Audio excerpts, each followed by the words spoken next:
بعد فقد قال رسول الله صلى الله عليه وآله وسلم إني تارك فيكم الثقلين كتاب الله وذكرتي أحببتي ما إن تمسكتم بهما لن تزلوا بعدي إنهما لن ينطلقا حتى يرد علي الحوض.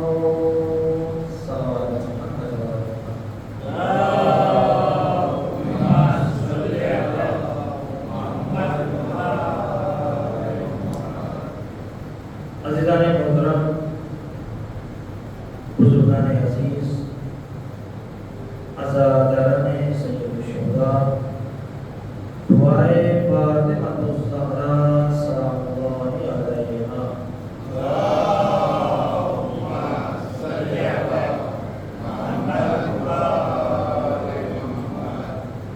اللہ کا پیارا حبیب تمام امت مسلمہ کو مخاطب کر کے یہ آواز دے رہا ہے، انی تارک فیکم الثقلین، میں تمہارے درمیان دو انمول تحفے قرآن اور اہل بیت کی شکل میں چھوڑے جا رہا ہوں۔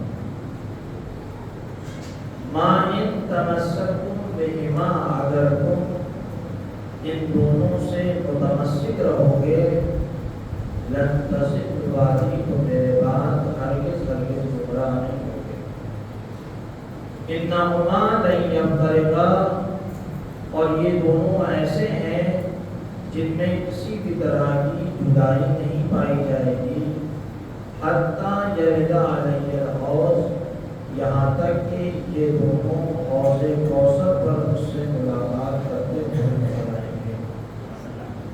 کل کی گفتگو آپ کے اذہان عالی میں موجود ہے۔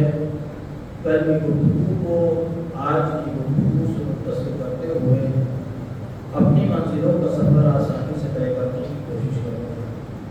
میں نے عرض کیا تھا قرآن ہادی ہے اور اہل بیت اطہار علیہ السلام بھی ہادی ہے، یعنی قرآن ہدایت کرنے والا ہے اور اہل بیت اطہار علیہ السلام بھی ہدایت کرنے والے ہیں۔ عالم بشریت کی ہدایت کے لیے یہ قرآن آیا ہے، اسی طریقے سے عالم بشریت کی ہدایت کے لیے ہادیوں کا انتظام کیا گیا تاکہ عالم بشریت میں کوئی بھی فرد گمراہ نہ رہ پائے۔ آج ایک دوسرے اور لطیف پہلو کی طرف اشارہ کرنا مقصود ہے۔ قرآن قانون ہے اور اہل بیت اطہار علیہ السلام تشریع قانون ہے۔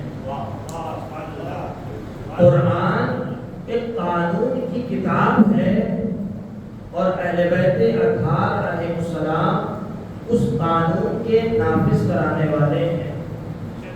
یعنی قرآن مجید ایک رول کی بک ہے، جس رول کو اہل بیت اطہار علیہ السلام اس دنیا میں نافذ کراتے چلے جائیں گے۔ قرآن تھیوری ہے، اہل بیت اطہار علیہ السلام پریکٹیکلی طور پر اس دنیا میں انجام دیتے ہوئے نظر آئیں گے کہ قرآن میں کس طریقے سے تھیوری بیان کی گئی ہے۔ پوری توجہ دینا گرامی، تاکہ آپ ہمارے موضوع سے کنیکٹ ہو جائیں اور میں آپ سے کنیکٹ ہو جاؤں اور اس کے بعد سے جو ہمارا سفر ہے وہ آسانی سے طے ہوتا ہوا نظر آئے۔ لیکن ابھی میں کچھ لوگوں کا انتظار کر لوں تاکہ قرآن کے خود پہلے ایک قصیدہ پڑھ دوں اور اس کے بعد سے یہ قرآن قانون ہے اور تشریع قانون کی کیا وضاحت ہے میں اس کے بعد سے آپ کی خدمت عالی میں پیش کروں۔ عزیزان گرامی، خود اگر قرآن سے پوچھا جائے قرآن تمہارا قصیدہ کیا ہے، تو ظاہر سی بات ہے ہر انسان یہ چاہتا ہے کہ ہمارا قصیدہ قرآن پڑھے۔ اب قرآن کا قصیدہ کون پڑھے گا؟ قرآن نے کہا قرآن کا قصیدہ کوئی نہیں پڑھے گا، اس لیے کہ دنیا میں قرآن سے بالا اور برتر کوئی کتاب نازل ہی نہیں ہوئی۔ توجہ رہے، قرآن قرآن سے بالا اور برتر کوئی کتاب نازل ہی نہیں ہوئی، لہذا خود قرآن نے کہا میں قرآن کا قصیدہ خود قرآن میں پڑھ دیتا ہوں۔ قرآن نے اپنا قصیدہ خود قرآن میں پڑھا۔ قرآن کیا ہے؟ آواز دے رہا ہے لا یمسہ الا المطہرون۔ کون قرآن؟ وہ قرآن جسے کوئی چھو ہی نہیں سکتا جب تک کہ طاہر نہ ہو جائے۔ توجہ ہے، کون قرآن؟ وہ قرآن جس میں ارشاد ہو رہا ہے الف لام میم ذالک الکتاب لا ریب فیہ، یہ وہ کتاب ہے جس میں کسی بھی طرح کے شک و شبہے کی گنجائش نہیں ہے۔ توجہ ہے، یہ وہ قرآن ہے کہ اگر یہ قرآن پہاڑوں پر نازل کر دیا جاتا تو پہاڑ ریزے ریزے ہو جاتے۔ جس قرآن کی شدت کو ایک پہاڑ برداشت نہ کر سکا، اس قرآن کی شدت کو قلب رسول نے برداشت کیا۔ جس قرآن کی شدت کو ایک پہاڑ برداشت نہیں کر سکتا تھا، اس قرآن کی شدت کو قلب رسول نے برداشت کیا۔ کون قرآن؟ وہ قرآن جسے کوئی چھو ہی نہیں سکتا جب تک کہ پاک نہ ہو، جب تک کہ طاہر نہ ہو۔ اگر اس آیت کے ضمن میں شریعت محمدی کا دیکھا جائے تو ایک مسئلہ نکل کر سامنے آ گیا کہ حالت نجاست میں کوئی شخص قرآن کو چھو ہی نہیں سکتا۔ یہ قضیہ تو اس وقت سمجھ میں آتا ہے جب یہ قرآن ہمارے ہاتھوں میں موجود رہے گا، لیکن اگر یہ قرآن کسی ایرو غیروں کے ہاتھ لگ گیا تو پھر آخر اس کی پاکیزگی اور ناپاکیزگی کا خیال کیسے رکھا جائے گا؟ ہمارے ہاتھوں میں ہوگا تو ہم قرآن کی پاکیزگی اور ناپاکیزگی کا خیال رکھیں گے۔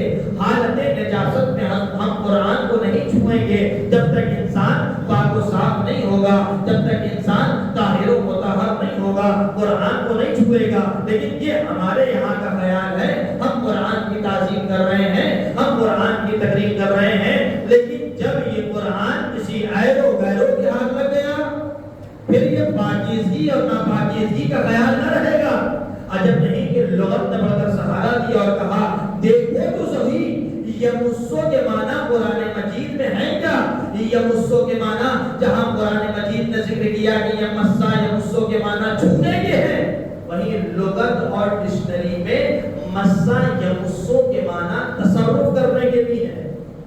مسا یمسو کے معنی تصرف کرنے کے بھی ہیں۔ اب آپ کہیں کہ حضور آپ کی زبان ہمارے یہاں قابل اعتبار نہیں ہے، اب مجھے بھی قرآن کی آیتیں چاہیے، جب تک قرآن مجید کی آیت آئے گی نہیں ہم یقین کرنے کے لیے آمادہ نہیں ہے۔ ہم اپنی دلیل کے طور پر قرآن مجید کی آیتیں رکھنے کا عادی ہوں۔ قرآن مجید کی آیت نے بڑھ کر سہارا دیا بسم اللہ الرحمن الرحیم لم یمسسنی البشر۔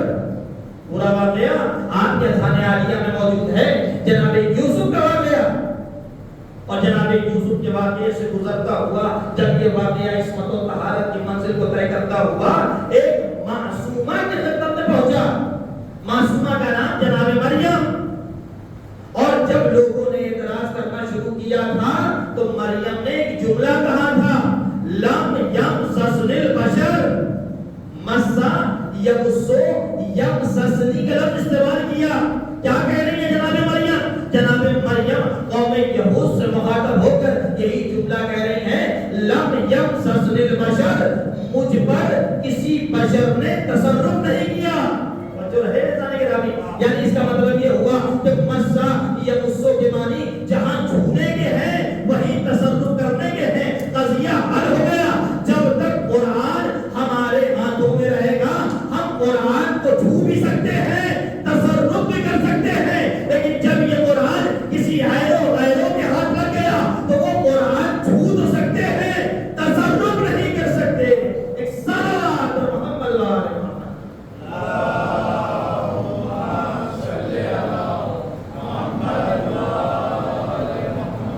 محسوس کیا آپ نے؟ تصرف کرنا یعنی استعمال کرنا، تصرف کرنا یعنی یوز کرنا۔ ہم قرآن کو کیسے یوز کریں؟ جو قرآن کے تفسیر ہے، تعبیر ہے، مفہوم ہے، ترجمہ ہے، ہم صرف اور صرف قرآن کو رٹتے نہیں ہیں، ہم وہ قوم ہے ہی نہیں جو قرآن کو حفظ کر کے قرآن کو بھول جائیں، بلکہ ہم تو وہ ہیں جو قرآن کے معنی اور مفہوم سے بھی آگاہ ہونا چاہتے ہیں کہ قرآن کہنا کیا چاہ رہا ہے ہم سے۔ اگر آپ قرآن سے گفتگو کرنا چاہیں، قرآن سے باتیں کرنا چاہیں، تو جب جب قرآن مجید کی آیتیں پڑھتے چلے جائیں گے، آپ کو لمحہ بلمحہ احساس ہوتا چلا جائے گا قرآن ہم سے باتیں کر رہا ہے، قرآن ہم سے گفتگو کر رہا ہے۔ لیکن یہ اس وقت ہوگا جب آپ قرآن کے معنی اور مفہوم سے آشنا ہوتے ہوئے نظر آئیں۔ اگر قرآن کے معنی اور مفہوم سے آشنا ہوتے ہوئے نظر نہیں آئیں گے تو گویا ایسا ہی ہوگا جیسے کسی اندھے کو آئینہ دے دیا جائے۔ توجہ رہے، کسی اندھے کو آئینہ دے دیا جائے، اب چاہے جتنا بڑا شیشہ ہو، جب وہ اندھا ہے تو آئینے میں کچھ نظر ہی نہیں آئے گا۔ لہذا ہماری ضرورت اس بات کی ہے کہ جب ہم قرآن مجید کی آیتیں پڑھیں تو قرآن مجید کی آیتوں کے ساتھ ساتھ اس کے مفاہیم تک پہنچنے کی کوشش کریں، اس کے ترجمے اور تعبیر تک پہنچنے کی کوشش کریں۔ تو قرآن قانون ہے اور اہل بیت اطہار علیہ السلام تشریح قانون ہے۔ قرآن ایک قانون کی کتاب ہے اور اہل بیت اطہار علیہ السلام اسی قانون کے نافذ کرانے والے ہیں۔ توجہ ہے جب قرآن قانون ہے اور اہل بیت اطہار علیہ السلام تشریح قانون ہے، اس قانون کے نافذ کرانے والے ہیں، تو اب آپ تاریخ میں ساری تاریخوں کو پڑھتے چلے جائیے، آپ کو جگہ جگہ پر قرآن کی آیتیں نظر آئیں گی، اس کے ساتھ ساتھ اہل بیت اطہار علیہ السلام کا وہ قضیہ نظر آتا ہوا نظر آئے گا کہ کس طریقے سے ائمہ معصومین علیہ السلام نے قرآن مجید کی آیتوں کو پڑھ کر قضیے کو حل کرتے ہوئے نظر آئے ہیں۔ توجہ رہے، یہی وہ قرآن کے قانون ہے جس کو سماج و معاشرے میں تشریح قانون کہا جاتا ہے۔ قانون کی خاصیت کیا ہے؟ قانون کی خاصیت یہ ہے کہ جب بھی قانون بنایا جائے گا تو قانون 3 مرحلوں سے ہو کر گزرے گا۔ پہلا ایک ہے قانون کا بنانے والا، دوسرا ہے اس قانون کا پہنچانے والا، تیسرا ہے اس قانون کا نافذ کرانے والا۔ توجہ ہے جانے گرامی، جو پہنچ گئے ان کے مقدر کو سلام کرتا ہوں۔ قانون 3 طریقے سے ہوتا ہوا گزرے گا، ایک ہے قانون کا بنانے والا، دوسرا ہے اس قانون کا پہنچانے والا، تیسرا ہے اس قانون کا نافذ کرانے والا۔ توجہ ہے جانے گرامی، اب ہے کون قانون کا بنانے والا؟ قانون کے بنانے والے کا نام ہے اللہ، قانون کے پہنچانے والے کا نام ہے نبی، اور قانون کے نافذ کرانے والے کا نام ہے امام۔ توجہ ہے، قانون کے نافذ کرانے والے کا نام ہے امام۔ اب جب وہاں قانون بنے گا تو قانون کو کوئی لے کر آئے گا، میں ہاتھوں کو جوڑوں گا، یا خدا بند عالم، آخر وجہ کیا تھی کہ 1,24,000 نبیوں کو عالم بشریت کی ہدایت کے لیے بھیجا تھا؟ جب عالم بشریت کی ہدایت کے لیے 1,24,000 نبیوں کو بھیج رہا تھا، جو گاڑی ابھی ایک پلیٹ فارم پر چل رہی تھی، آخر وجہ کیا ہو گئی کہ گاڑی کو دوسرے پلیٹ فارم پر لا کر کھڑا کر دیا اور 14 معصومین کو اتار دیا؟ توجہ ہے، وجہ یہی ہے، وجہ یہی سے واضح ہو جاتی ہے، اس لیے کہ آواز یہی آئے گی، ہم نے غدیر خود کے میدان میں دین کو مکمل کر دیا، آیت بھیج دی، الیوم اکملت لکم دینکم، ہم نے آج دین کو مکمل کر دیا۔ جب دین مکمل ہو گیا تو اب وہاں سے نہ کوئی قانون بنے گا، نہ کوئی لوہے محفوظ پر قرآن کی آیتیں لکھی جائیں گی، نہ کوئی نبی ہوگا جو اس قانون کو لے کر یہاں پہنچائے گا۔ لہذا ضرورت تھی کچھ ایسی ہستیوں کی، جب تک قرآن قیامت تک باقی رہے گا، کچھ ہستیاں ایسی رہیں جو قیامت تک رہ کر اس قرآن کی حفاظت کرتی ہوئی نظر آئے۔ ایک صلوات پر محمد و آل محمد۔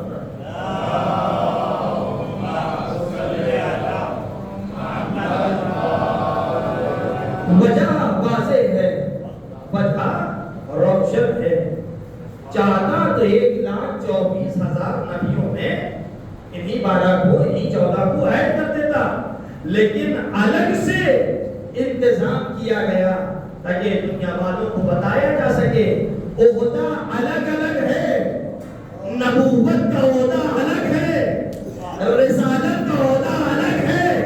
کوئی یہ نہ سمجھے جو رسالت کا عہدہ ہے وہی امامت کا عہدہ ہے۔ میں دونوں گاڑیوں کو الگ الگ کر کے بتائے دینا چاہتا ہوں، نبوت اور رسالت کا عہدہ الگ ہے، امامت کا عہدہ الگ ہے۔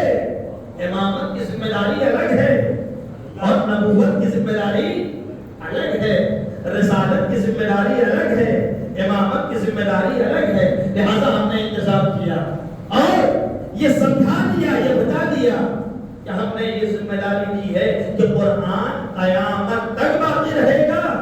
لہذا اب کوئی ایسا ہوگا جو قیامت تک اس قرآن کی حفاظت کرتا ہوا نظر آئے گا، بظاہر وہ ہمیں دکھائی نہیں دے گا لیکن پردے غیب میں رہ کر اس قرآن کی حفاظت کرتا ہوا نظر آئے گا۔ ہم بصارت کی نگاہوں سے دیکھیں تو ہمارا امام نظر نہیں آئے گا جب تک ہم بصیرت کی نگاہوں سے نہ دیکھیں۔ اگر ہم ان آنکھوں سے دیکھیں گے تو ہمارا وقت کا امام نظر نہیں آئے گا، جب دل کی گہرائیوں سے دیکھیں گے تو وقت کا امام ہمیں نظر آئے گا۔ تو قرآن قانون ہے اور اہل بیت اطہار علیہ السلام تشریح قانون ہے، اس قانون کے نافذ کرانے والے ہیں۔ آئیے تاریخ کھولیے اور دیکھیے کہ کس طریقے سے تشریح قانون ہوا ہے، کس طریقے سے قانون کو نافذ کرایا گیا ہے۔ توجہ ہے، تاریخ کو جب میں نے کھولا، تاریخ کو کھولتے ہوئے ہمیں کچھ قضیے نظر آئے۔ ایک قضیہ امیر المومنین علی ابن ابی طالب علیہ السلام،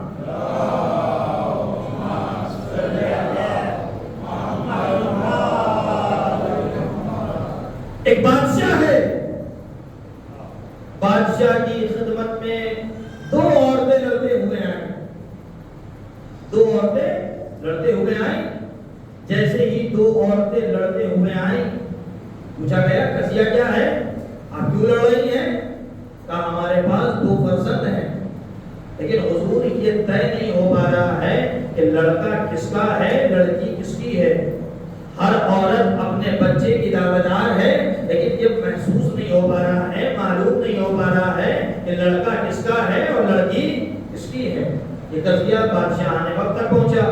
اب ظاہر سی بات ہے اس دور کے وہ بادشاہ ہوا کرتے تھے جو بادشاہت کی اہلیت ہی نہیں رکھا کرتے تھے، جو در حقیقت بادشاہت کے مسند پر بیٹھ جاتے تھے لیکن بادشاہت کی اہلیت نہیں رکھتے تھے۔ اب جب قضیہ ان کے سامنے پہنچا، انہوں نے قضیے کو غور سے دیکھا، کبھی دائیں دیکھتے ہیں کبھی بائیں دیکھتے ہیں۔ اسی وجہ سے انہوں نے بادشاہت کے محل میں کچھ علماء کو خریدے ہوئے علماء کو بٹھائے رکھا تھا تاکہ اس طریقے کے اگر قضیے آئیں تو وہ ان قضیے کو حل کر دے۔ نام و نمود کس کا ہو؟ بادشاہ کا ہو۔ یہ نہ ہو کہ علماء نے اس قضیے کو حل کیا ہے بلکہ نام و نمود کس کا ہو؟ بادشاہ کا ہو۔ تو بادشاہ کی خدمت میں یہ قضیہ پیش کیا گیا۔ بادشاہ نے علماء سے کہا قضیہ ہمیں نہیں معلوم، یہ جو قضیہ آیا ہے ہم تو اس قضیے کے بارے میں جانتے نہیں، بتاؤ یہ کیسا قضیہ ہے، قضیے کو حل کرو۔ علماء کو بلایا گیا، علماء نے قضیے کو دیکھا اور قضیے کو دیکھنے کے بعد انہوں نے بڑی غور سے جب قضیے کو دیکھا تو انہیں بھی قضیہ سمجھ میں نہیں آیا۔ اب جب علماء نے نہیں بتایا تو ایک مرتبہ بادشاہ ناچاری اور مجبوری کے عالم میں اس نے یہی جملہ کہا، انہی کو بلاؤ جہاں سے قضیے حل ہوتے ہیں، انہی کو بلاؤ جہاں سے قضیے حل ہوتے ہیں۔ امیر کائنات علی ابن ابی طالب علیہ السلام کو بلایا گیا۔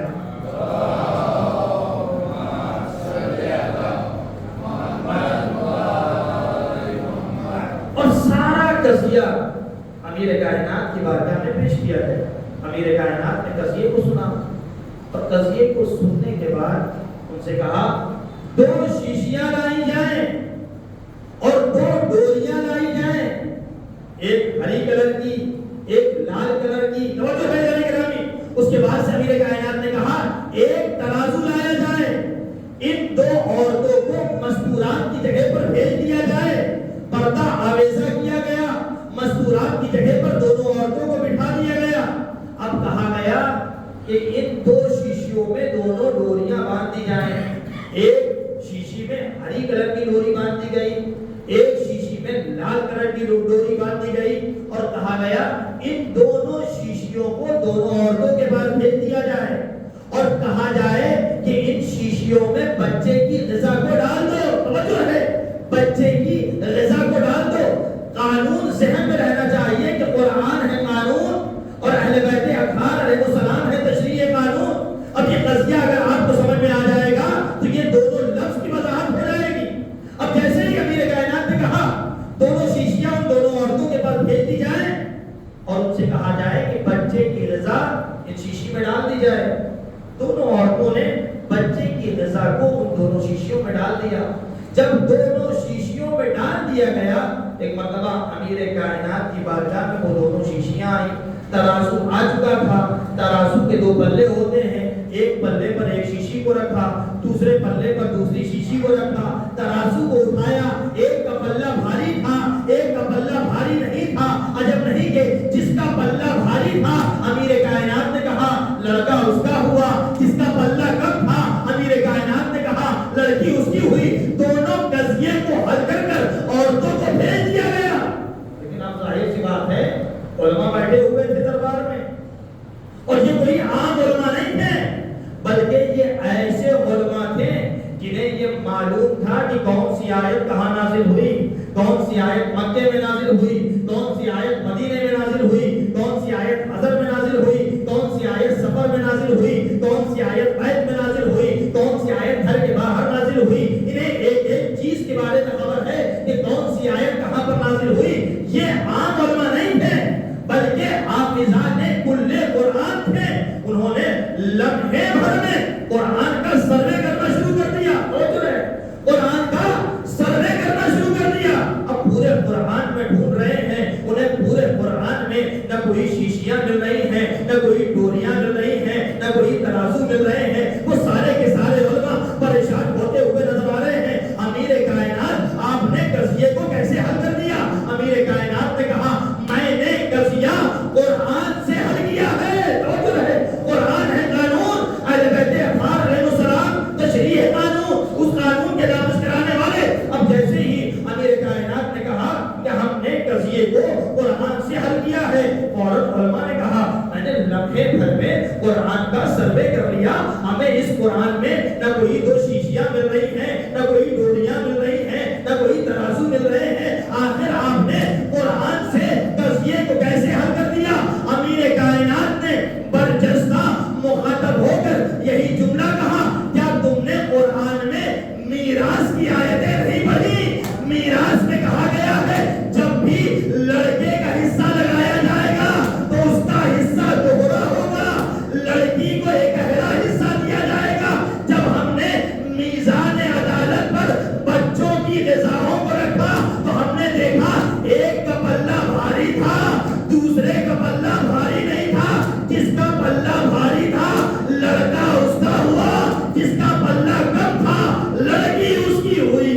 ایک صلوات محمد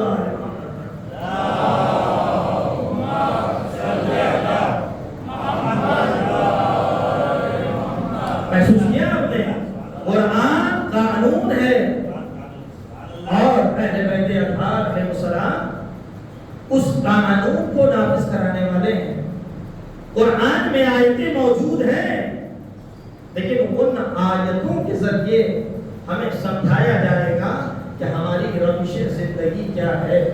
ان آیتوں کے ذریعے ہمیں بتایا جائے گا کہ ہمیں کس طریقے سے زندگی کو گزارنا ہے۔ بہت سارے قضیے ایسے ہوں گے جس سے ہماری عقلیں پرے ہو جاتی ہیں، ہم ان قضیوں کو حل نہیں کر پاتے، لیکن ایسے ایسے قضیے امیر کائنات اپنی زندگی میں کر کے گئے تاکہ بعد کی آنے والی نسلیں ان قضیوں کو دیکھیں اور اپنی زندگی میں مظاہرہ کریں کہ اگر کسی بھی طرح کا کوئی ایسا قضیہ پیش آ جائے تو ان قضیوں کو ڈائری کر کر اپنے ان قضیوں کو حل کرتے ہوئے نظر آئے۔ دربار معتصم میں ایک شخص چوری کرتے ہوئے پکڑا گیا۔ اب ظاہر سی بات ہے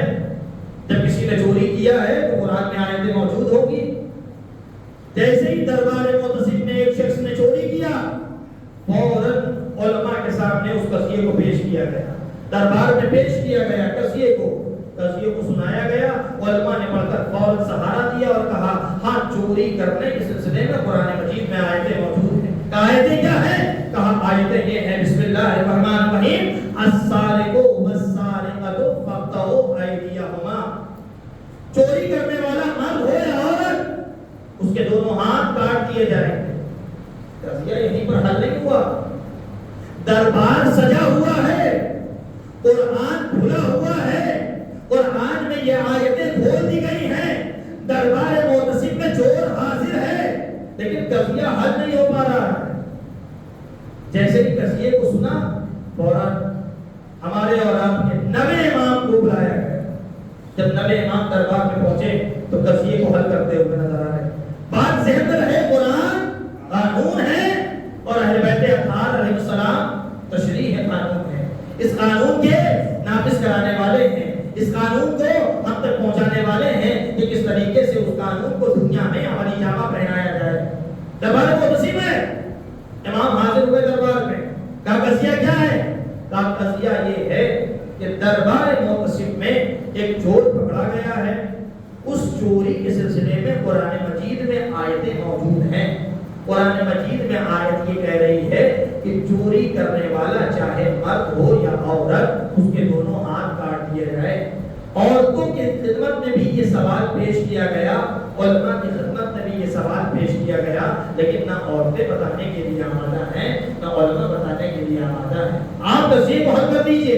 ایک مرتبہ علماء کو قریب بلایا گیا، امام ہے، بادشاہ کو قریب نہیں بلایا، توجہ رہے، بادشاہ کو قریب نہیں بلایا، کیوں؟ اس لیے کہ بادشاہ کو قریب بلانے کی ضرورت ہی نہیں ہے، ان کے یہاں تو اہلیت ہی نہیں پائی جاتی۔ علماء کو قریب بلایا، علماء کو قریب بلایا، کہا قضیہ کیا ہے؟ کہا قضیہ یہ ہے کہ دربار معتصم میں چور پکڑا گیا۔ اب جب قضیے کو سنایا ہے تو امام نے علماء سے پوچھا آپ کی عقلیں کیا کہتی ہیں؟ علماء نے بیان کرنا شروع کیا، ہاں ہماری عقلیں یہ کہتی ہیں کہ ہاتھ کاٹ تو دیے جائے، لیکن بحث اس چیز میں چھڑ گئی ہے کہ ہاتھ کاٹا کہاں سے جائے گا؟ ہاتھ کاٹا تو جائے یہ سمجھ میں آتا ہے، لیکن ہاتھ کہاں سے کاٹا جائے یہ نہیں سمجھ میں آ رہا ہے۔ سب نے اپنی اپنی دلیلیں، اپنے اپنے گروپ بنا دیے، سب نے کہا کہ نہیں میرا نظریہ یہ ہے کہ ہاتھ یہاں کونی سے کاٹا جائے، کسی نے کہا گڈے سے کاٹا جائے، کسی نے کہا بازو سے کاٹا جائے، سب نے الگ الگ گروپ بنا دیا۔ اچھا اگر گروپ بنایا ہے، نظریہ ہے، اس کی دلیل بھی ہوگی۔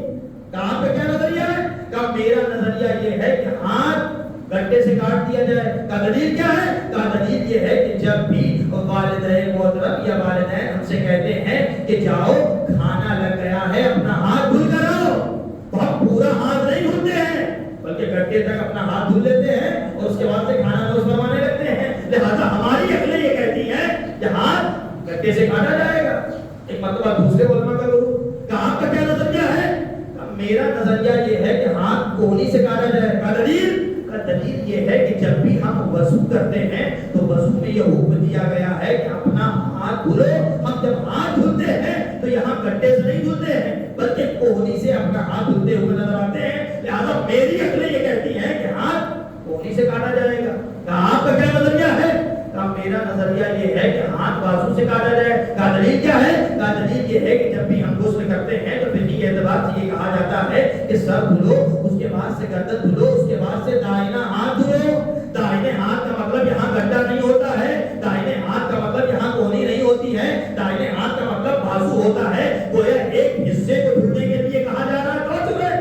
اب جیسے تینوں علماء نے بیان کیا، فوراً ہمارے اور آپ کے 9 امام نے سارے قضیے کو سنا، دلیلوں کو سنا، اور دلیلوں کو سننے کے بعد ایک جملہ کہا، یہ بتاؤ اعضائے سجدہ کتنے ہیں؟ اور جو ہے قضیہ حل ہو رہا ہے، قضیہ حل ہو رہا ہے۔ قرآن قانون ہے، اہل بیت اطہار علیہ السلام تشریح قانون ہے۔ فوراً ہمارا اور آپ کا 9 امام ارشاد فرما رہا ہے، یہ بتاؤ اعضائے سجدہ کتنے ہیں؟ کہا اعضائے سجدہ 7 ہیں۔ کہا کون کون سے؟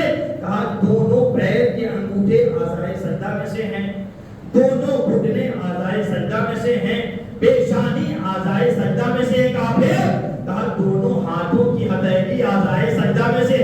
ایک مرتبہ امام نے جیسے یہ سنا کہ دونوں ہتھیلی اعضائے سجدہ میں سے ہیں، امام نے یہی کہا تم نے غور نہیں کیا، ہتھیلی اعضائے سجدہ میں سے ہے، اگر تم یہ کاٹو گے اعضائے سجدہ رد ہو جائے گا، اگر یہ کاٹو گے اعضائے سجدہ رد ہو جائے گا، اگر کوہنی سے کاٹو گے اعضائے سجدہ رد ہو جائے گا، لہذا قضیہ حل کر دے رہا ہوں، اعضائے سجدہ کو چھوڑا جائے گا، انگلیوں کو کاٹا جائے گا۔ ایک صلوات محمد وآل محمد۔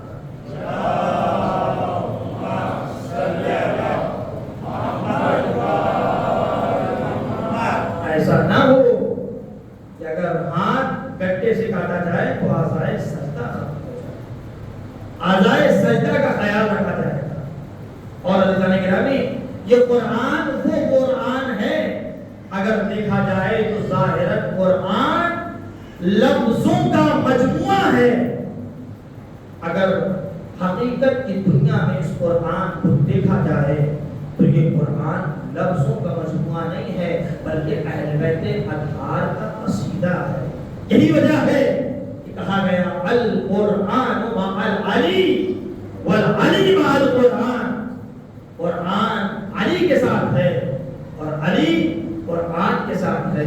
قرآن نے علی ابن ابی طالب کی شان میں قصیدہ پڑھا ہے، اور ایسے ہی قصیدہ نہیں پڑھا، جب خالق کائنات نے علی ابن ابی طالب کو رسول کے پیچھے آتے ہوئے دیکھا تو قرآن نے قصیدہ پڑھنا شروع کیا۔ بسم اللہ الرحمن الرحیم، والشمس وضحاها والقمر اذا تلاها والنهار اذا جلاها واللیل اذا یغشاها والسماء وما بناها۔ جب اللہ نے علی کے دونوں شہزادوں کو دیکھا تو قرآن نے قصیدہ پڑھا۔ بسم اللہ الرحمن الرحیم، والتین والزیتون وطور وسینین وہذا البلد الامین لقد خلقنا الانسان فی احسن تقویم۔ جب اللہ نے علی کی زوجہ کو دیکھا تو قرآن نے قصیدہ پڑھا۔ بسم اللہ الرحمن الرحیم، انا اعطیناک الکوثر فصلی لربک وانحر انا شانئک هو الابتر۔ یہ قرآن ہے جو قصیدے پڑھ رہا ہے علی کی شان میں۔ جب اللہ نے یہ دیکھا کہ قرآن قصیدہ پڑھتا ہوا نظر آ رہا ہے، قرآن کی ایک ایک آیتیں علی کی شان میں اترتی ہوئی نظر آ رہی ہیں، تو ایک مرتبہ اللہ نے بنجتن پاک کو دیکھا، علی کے گھر والوں کو دیکھا، قرآن نے قصیدہ پڑھا۔ انما یرید اللہ لیذھب عنکم الرجس اہل البیت ویطہرکم تطہیرا۔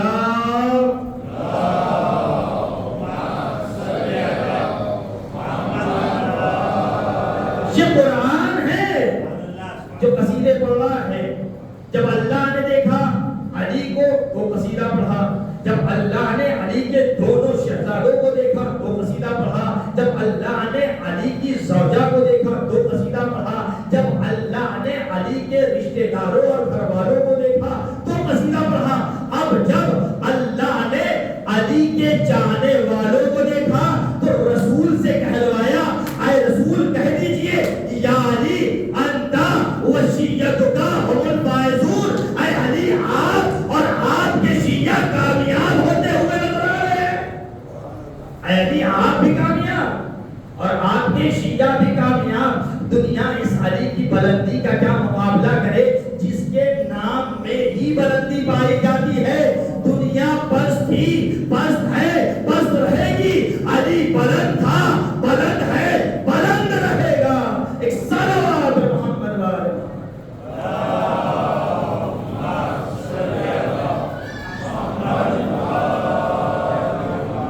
لیکن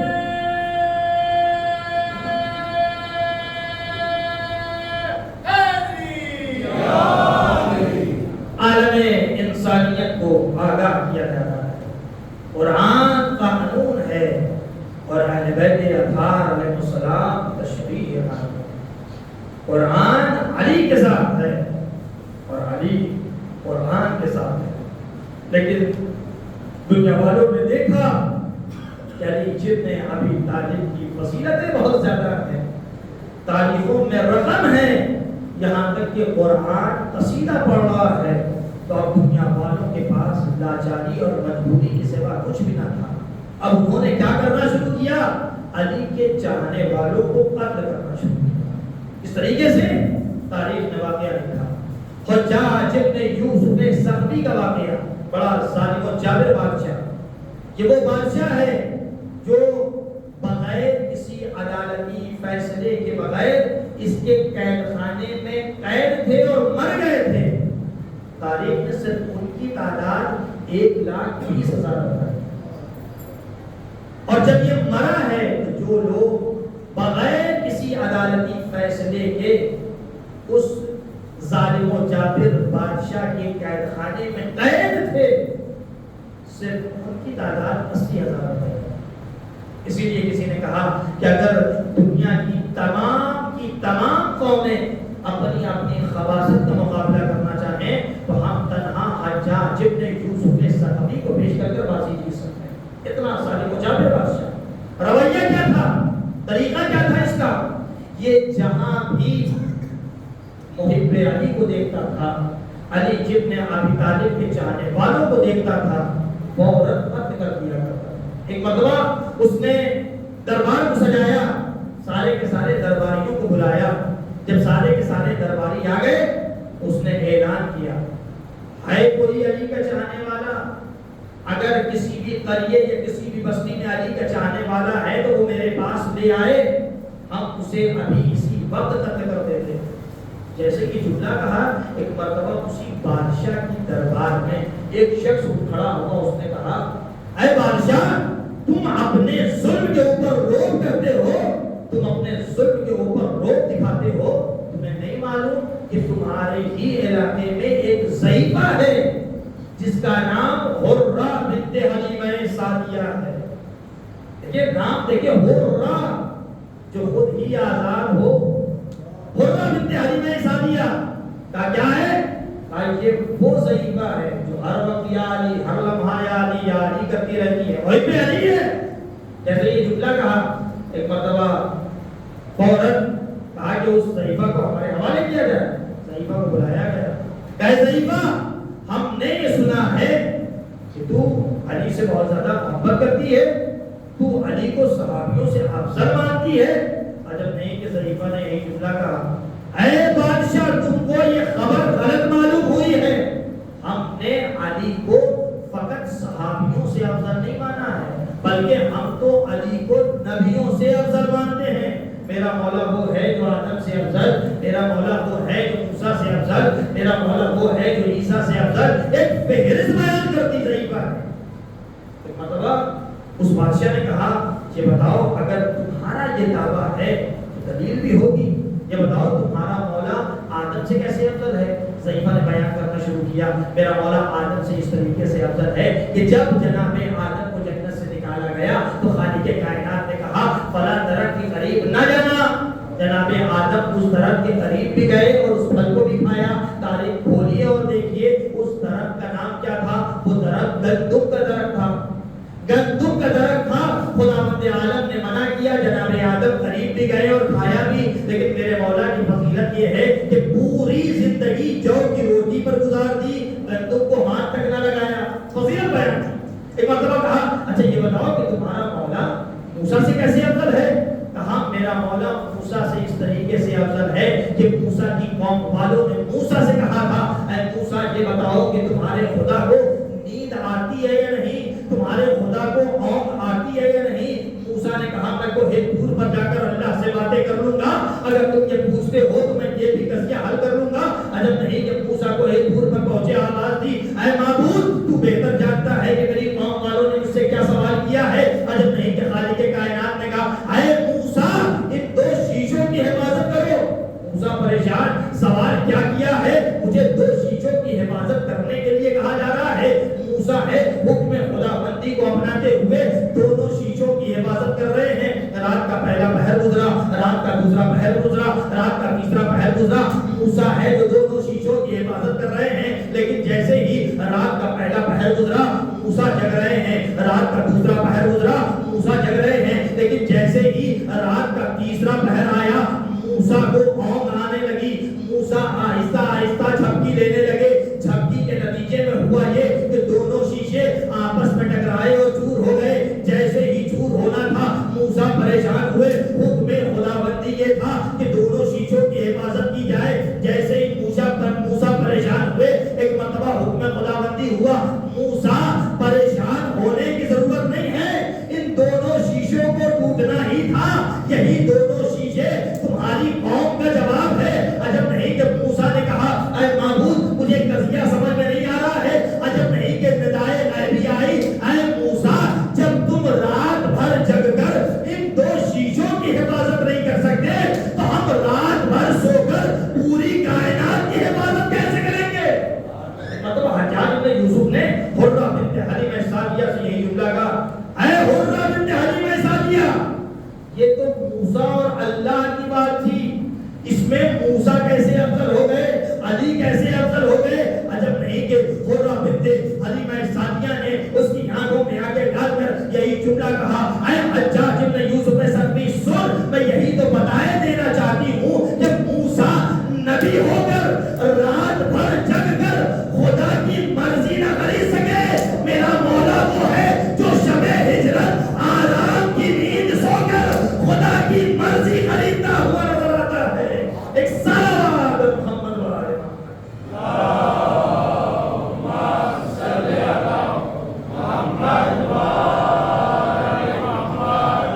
ایک ایک نبیوں کا تذکرہ کرتا چلا گیا۔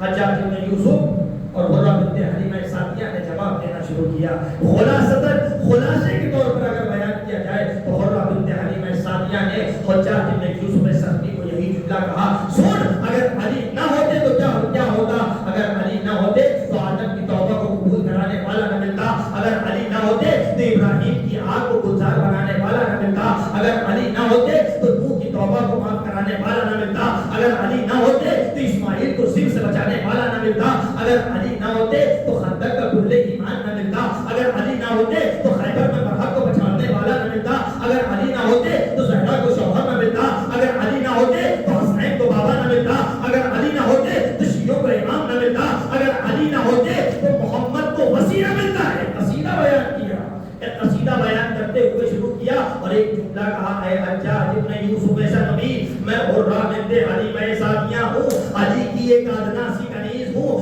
اے حجاج بن یوسف سقفی جب تو علی کی ایک ادنا سی کنیز سے مقابلہ نہیں کر سکتا تو جب آنے والا پردے غیبت سے تلوار لے کر آئے گا تو اس کا کیا مقابلہ کرے گا؟ ایک صلوات پر محمد والے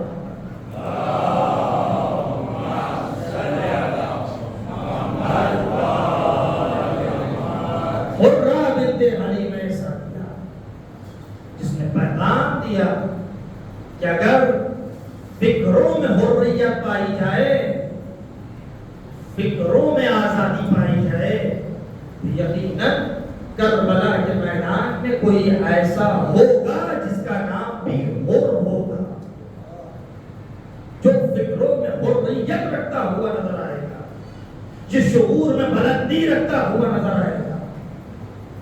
کہ کون حر ہے؟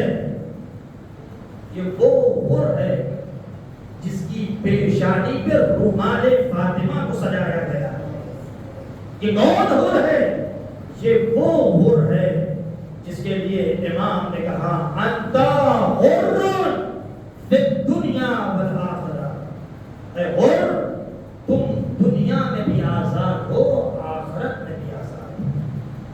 آزادارو آج شب 4 محرم آ گئی، بڑی تیزی سے یہ راتیں گزر رہی ہیں، بڑی تیزی سے ایام عذاب گزر رہے ہیں۔ آج کی شب جناب حر کے مسائل پڑھے جاتے ہیں۔ یہ حر کون ہے؟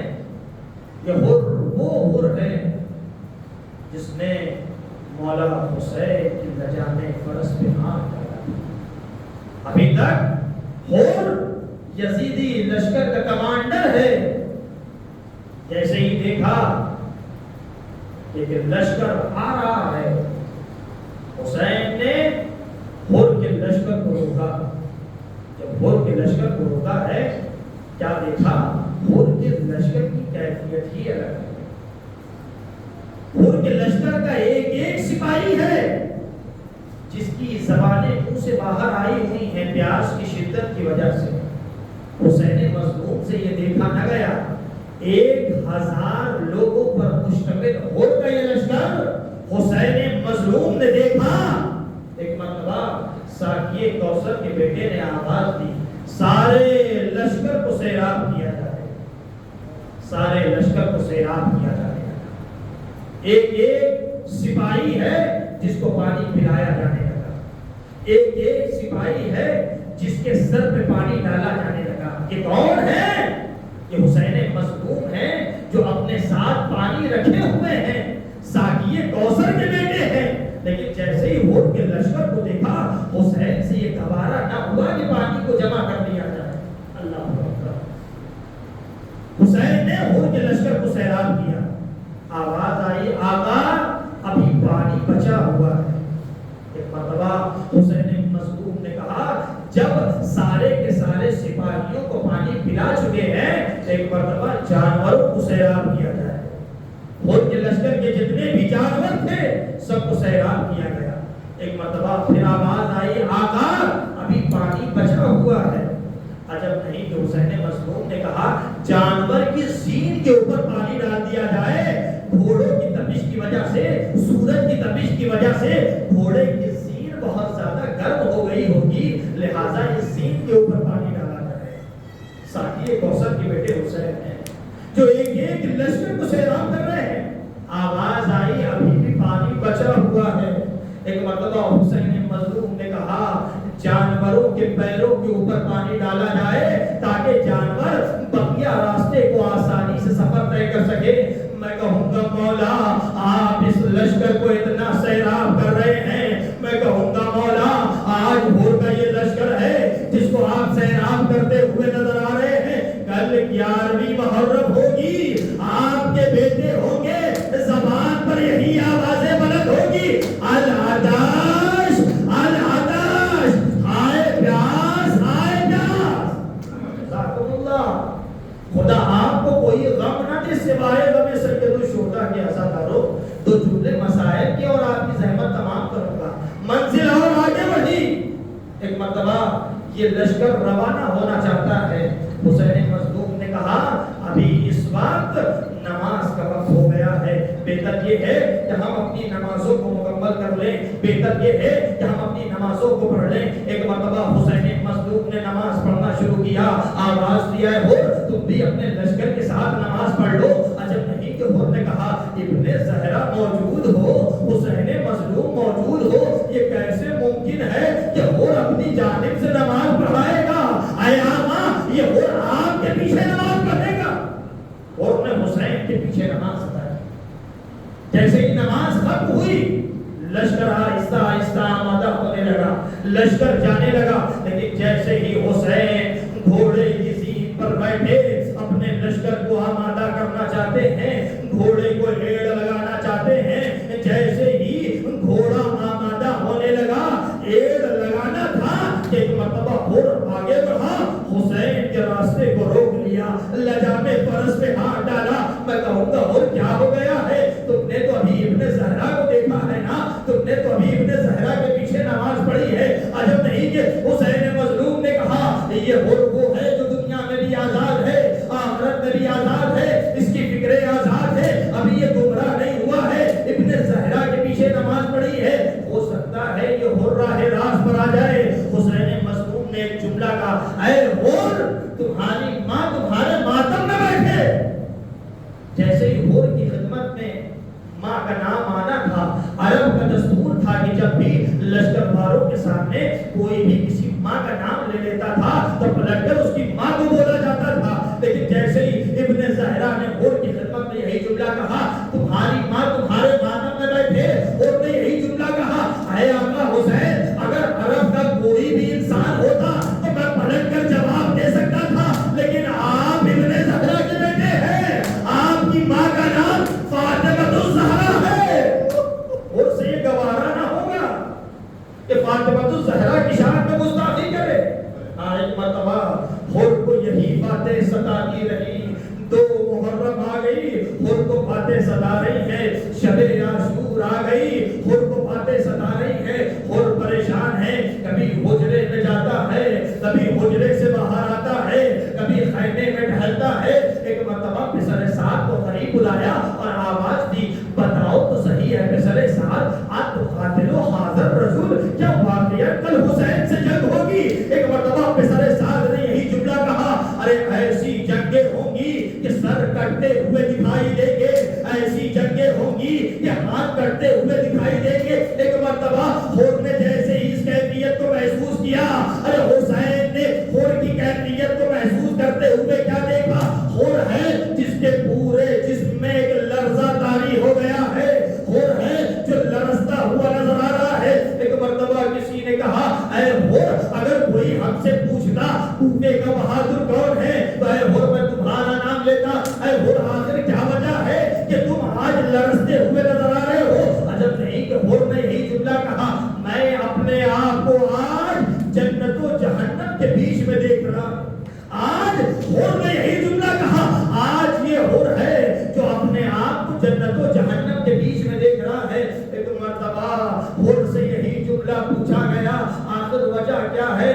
ہور نے کہا، جب بھی میں شب کی تاریکی میں اپنے بستر پر لیٹتا ہوں، ہمارے کانوں سے حسین کے چھوٹے چھوٹے بچوں کی ارے آوازیں ہمارے کانوں سے ٹکراتی ہیں۔ ارے وہ حسین مظلوم جس نے ہمارے لشکر کو سیراب کیا، وہ حسین مظلوم جس نے ہمارے سپاہیوں کو پانی پلایا، آج ہماری وجہ سے حسین درے عدا میں گر گیا ہے۔ آج میری وجہ سے حسین کے چھوٹے چھوٹے بچے ارے پیاس سے جا بلب ہے۔ ہائے پیاس کی آوازیں خیموں سے آ رہی ہے۔ ہور کے کانوں سے آوازوں کا ٹکرانا تھا کہ ہور ہے جو آرام کی نیند نہیں سو پا رہا ہے، ہور ہے جو بے چینی کے عالم میں ہے، کبھی حجرے میں جاتا ہے، کبھی بستر پر لیٹتا ہے، کبھی بستر سے اٹھتا ہے۔ ایک مرتبہ یہی جملہ کہا، میں نے یہ فیصلہ کر لیا ہے کہ اب یہ ہور یزیدی لشکر سے نکل کر حسین مظلوم کی بارگاہ تک پہنچنا چاہتا ہے۔ ایک مرتبہ ہور نے کہا، جیسے ہی اپنے آپ کو آمادہ کیا، یزیدی لشکر سے نکلا، حسین کے لشکر سے ملحق ہونا چاہتا ہے کہ کیا دیکھا؟ پیچھے سے ایک آہٹ محسوس ہوئی۔ کون ہے؟ یہ ہور کا بیٹا علی ابن ہور ہے۔ یہی جملہ کہا، بابا آپ جنت میں جا رہے ہیں، کیا اپنے بیٹے کو ساتھ میں لے کر جائیں گے؟ ہور نے کہا، آؤ بیٹا آؤ میرے ساتھ چلو۔ ہاں اسی وقت میرے بیٹے کا انتظار تھا۔ اے ہور آخر کس طریقے سے جا رہے ہو؟ ہور نے اپنے بیٹے کو قریب بلایا، اے بیٹے میرے قریب آؤ، میرے دونوں ہاتھوں کو باندھ دو، اس لیے کہ ہور نے انہی ہاتھوں سے حسین کے گھوڑے کو روکا تھا، ہور نے انہی ہاتھوں سے لجام پرست میں ہاتھ ڈالا تھا۔ اے میرے بیٹے میری ان دونوں آنکھوں کے اوپر پٹی باندھ دو۔ ہور نے انہی آنکھوں سے حسین کو غیظ و غضب کے عالم میں دیکھا تھا۔ ایک مرتبہ ہور اپنے دونوں ہاتھوں کو باندھے ہوئے ارے آنکھوں پہ پٹی لگائے ہوئے حسین مظلوم کے خیمے کی جانب آہستہ آہستہ بڑھ رہا ہے۔ حسین نے دیکھا ارے مہمان ہو رہا ہے، اکبر کو آواز دی، عباس کو آواز دی، اے عباس اے علی اکبر میرے مہمان ہور کا استقبال کرو۔